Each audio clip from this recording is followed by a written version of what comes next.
Good morning. I'm Harley Schlanger from the LaRouche organization with your daily video update for March 3rd, 2023. I mean, what can you say? What a crazy world we live in. As you watch these developments day by day, you're struck, you've got to be struck by the complete delusions which exist in the minds of the arrogant leaders of the Western world, thinking that they can ignore the concerns of the vast majority of mankind and impose their will. And we see that again and again and again. The most recent example of this was from yesterday. In yesterday's report, I went through the move internationally to lift the sanctions on Syria. The Syrian people are confronted with a civil war that was funded and supported by the United States and NATO. Now they've been hit with an earthquake and need urgent relief. And yet the U.S. is only partially lifting sanctions, and these partial lifting has had very little effect on allowing actual humanitarian aid to reach Syria. So what did the U.S. Congress do yesterday? They voted to remain committed to the Caesar Syria Civilian Protection Act of 2019, which is the sanctions regime, which makes it illegal for any company or group or individuals to do anything to aid Syria and Syria's economic development. These are sanctions that were put in place under Obama, Trump, and then Biden. That is a succession of sanction regimes, the most recent one under Biden. And the vote was 414 to 2. Only 2 voted to lift the sanctions. Now, Syria fought against regime change. They fought against ISIS and Al-Qaeda. Supposedly, we were fighting them. In reality, we were arming and training and giving logistical support to them. It was the Syrian government, with help from Iran, and then Russia, that defeated the rebels, who still hold a portion of Syrian territory.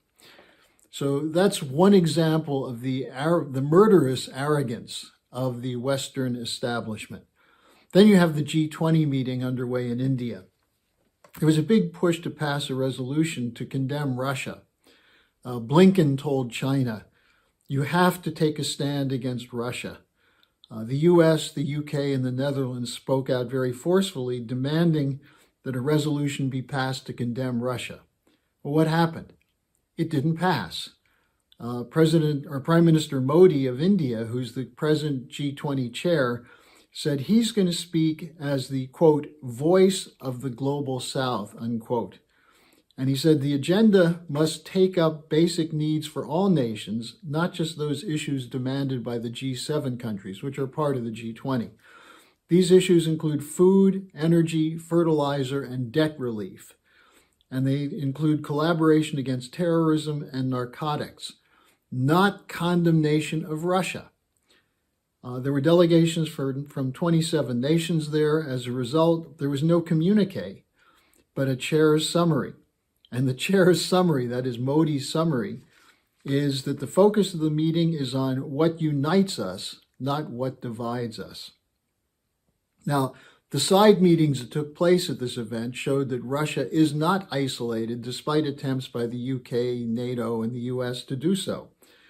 Lavrov met with foreign ministers from India, Brazil, South Africa, Turkey, and China. He even met briefly with Blinken, although Blinken probably just went up to give him some demands.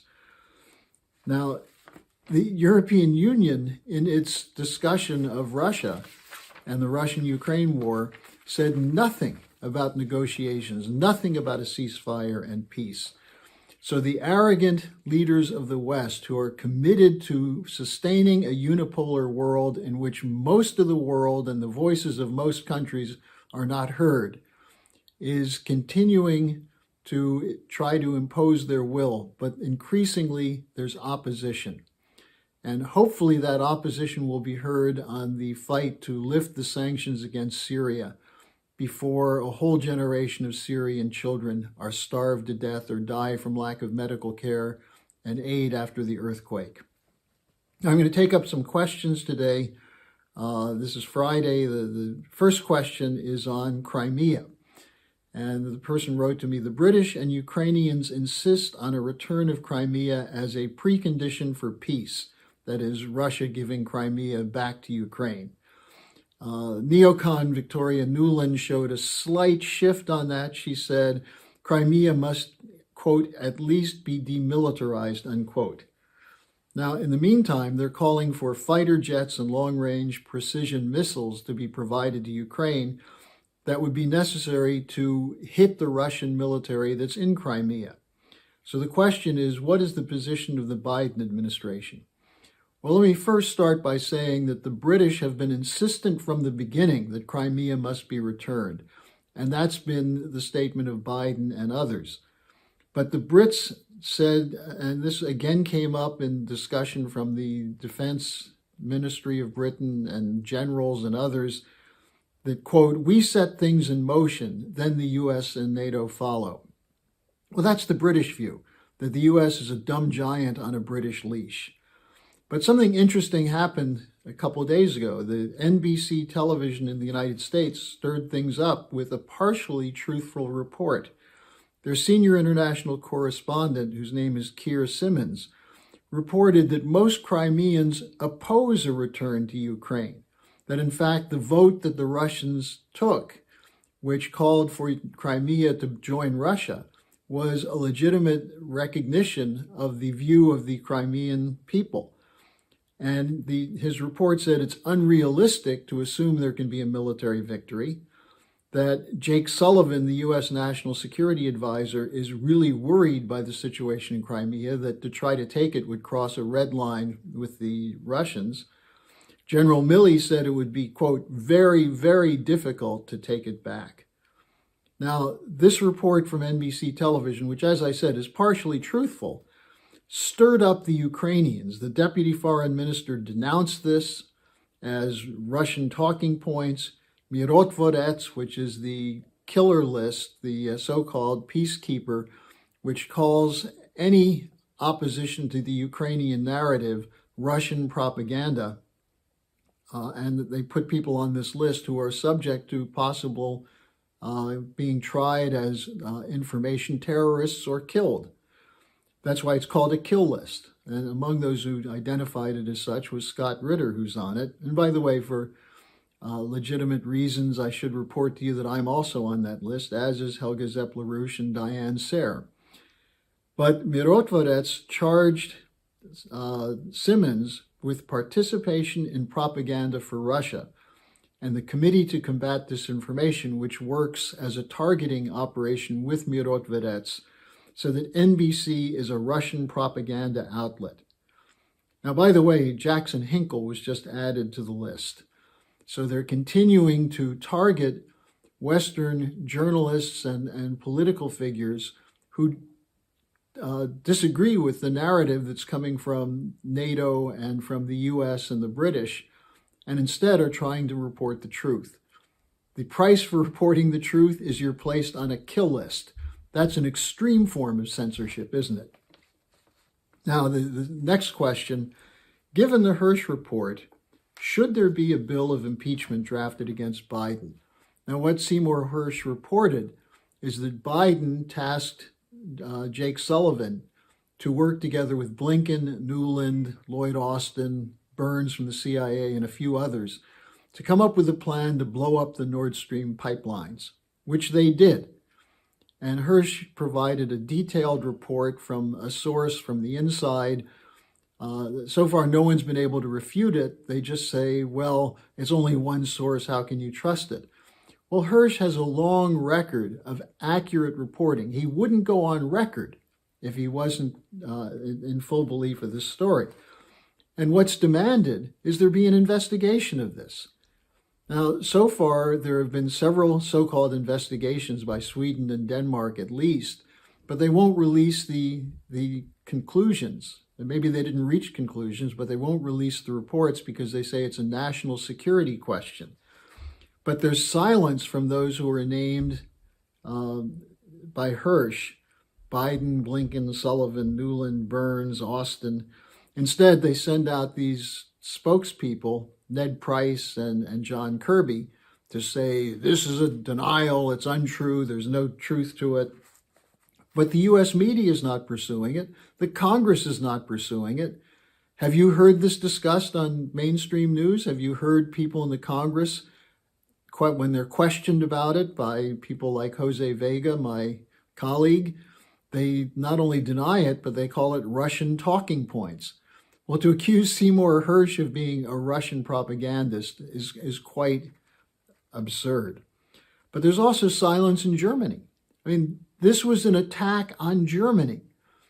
The cheap natural gas that is necessary for the wealth and prosperity of Germany has now been cut off by the destruction of the pipelines. Isn't this an act of war against a NATO member by the United States? Should Article 5 be cited? That is, an attack against one is an attack against all. Well, at our recent seminar on Investigate the Nord Stream allegations, Attorney Francis Boyle took up this question, and he wrote a report, and you can see his report on the video of the event that day, which was, I think it was from February 23rd, but I'll have a link to it at the bottom of the description page. What Boyle said is that under the Rome Statute for the International Criminal Court, the destruction of the pipelines represents a war crime. And he said those responsible for the war crime can be brought to trial, meaning all the above named people of the Biden administration. He also said it's an act of war. So this is quite serious. Why no investigation? Now, the second part of the question then is, could this be a case for an impeachment? Now, what Boyle said is that it's likely that if there were a bill of impeachment drafted around this, it would pass the House because the Republicans control the House. Now, I'm not so sure, because a lot of the Republicans have tended to be as corrupt and immoral as the Democrats, as we just saw in the Syria vote. But let's assume it passed the House. It would never pass the democratically controlled Senate.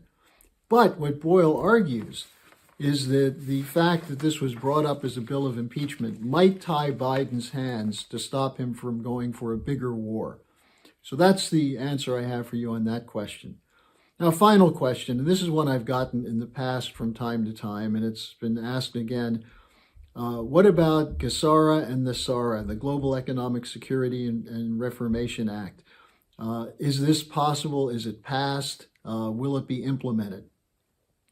Well, if you look at the so-called NESARA Act, there are many commendable aspects to it, especially replacing the Federal Reserve with a constitutional national bank, so that you would take the control of credit and monetary policy away from a private central bank, which is controlled by private financial cartels, and put it in the hands of the government, which would then enable the credit to go not to speculation and swindlers, but credit to go to entrepreneurs, industrialists, people who want to build the physical economy. So that's a commendable proposal. But here's the point. There was no NESARA or GESARA bill ever passed. A bill was drafted. It never reached the floor of the Congress. It's not about to be implemented. The people who are promoting this are out to disorient you. Maybe they don't intend to disorient you, but some of them are trying to profit from it by offering shares of gold and promises and what some people call hopium to the masses, that somehow there are a group of white hats that care about the American people, who are about, on some day the sun's going to come up and they're going to push this through and everything will be fine and the power will be taken away from the establishment oligarchs and returned to the people. This is just not true. There are white hats. Who are the white hats? The American people. We have to act to force the Congress to address the real concerns of people who are now suffering from inflation, from other effects of the deindustrialization of the U.S. economy.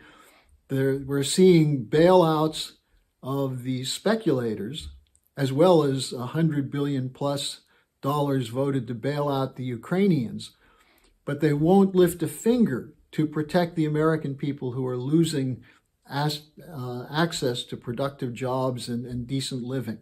And it's going to get worse. So what's needed is not hope peddled by some influencers that this bill is there and it's going to save you.